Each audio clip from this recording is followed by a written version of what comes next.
Takimi i zhvilluar në ndërtesën e qeverisë së Malit të Zi mes kryetarit të komunës së Ulqinit Genci Imanbegu dhe kryeministrit Milojko Spajić ka përfunduar me një qëndrim të qartë dhe të fortë nga përfaqësuesit politik shqiptar. Gjatë takimit, përveç Imanbegut, ishin të pranishëm edhe përfaqësues të subjekteve politike shqiptare, si Mehmet Zenka, Ertan Çobi, nënkryetari i komunës së Ulqinit Pero Dellić dhe Aslan Lunji, përfaqësuesi të mirave detare nga komuna e Ulqinit, të cilët i shprehen qëndrimet e tyre për çështjen e shpalljes së tenderëve për qiramarrësit e plazheve. Pas takimit, Imanbegu deklaroi se ata kanë shprehur pakënaqësinë e tyre të thellë lidhur me procesin e tenderëve dhe shpalljen e tyre. Nuk mund të pranojmë një dëm të tillë për qytetin e Ulqinit dhe për qytetarët e tij.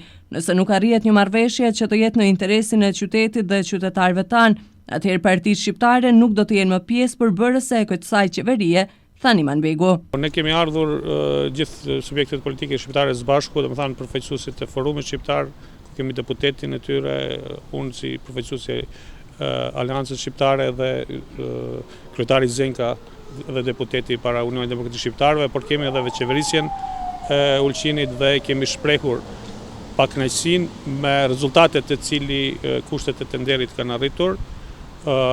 Edhe pse me kohë kemi theksuar që gjithë kjo do të pamundsoj zhvillimin ton të ekonomisë, të turizmit dhe këtë vlerësojmë si sulmi më i madh ndaj ekonomisë që është e mundur.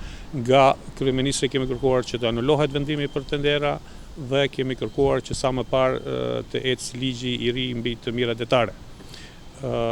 Vendimi ose mendimi i kryeministrit ishte i tillë duke u thirrur në procedura juridike sa është e mundur, ne do të shfrytëzojmë gjithë instrumentet që kemi para vete, qoftë nga Kuvendi Komunal i Ulqinit, qoftë nga të thrasim qytetarët tonë në protesta, por edhe unë jam i mendimit që duhet subjektet politike shqiptare të vlerësojnë nëse nuk kemi zgjedhje pozitive pjesëmarrje në qeverisje të qeverisë së Malit të Zi. Qëllimin ton ne e kemi treguar që edhe një herë të tregojmë jo pakënaqësinë, domethënë protestën për këto rezultate dhe diçka që ka filluar shumë shtremt, shumë vështirë do të përmirësohet.